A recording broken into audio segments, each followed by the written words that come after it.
thought of Oklahoma City in the years immediately after that, the first image that would come to your mind was the bombing, and one of empathy for what our people went through.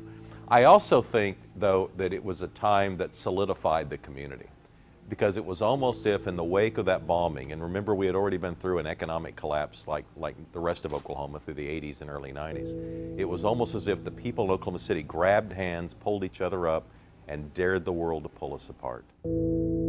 Oklahoma City looked at the television set and saw a community where you had 302 buildings damaged or destroyed and not one act of looting.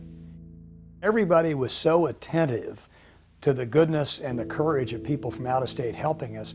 Because remember, after the first day, nobody survived. I mean, everybody was it was a recovery effort of the dead.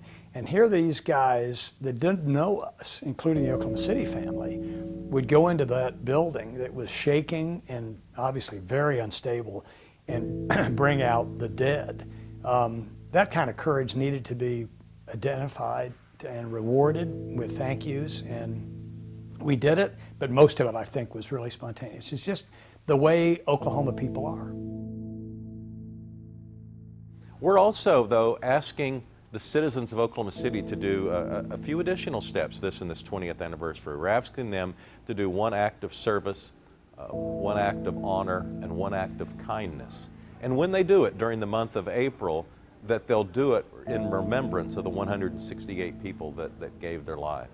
You know, we'd like to make this passing of April 19th a little more special in people's minds, because it's slipping away. I mean, you know, 20 years will soon be 30, and then 40, and then before long, you know, it'll be a generation that's long gone. But while we're still here, and while the memories of those 168 people are still fresh in our minds, we owe it to ourselves to keep their memories, you know, going.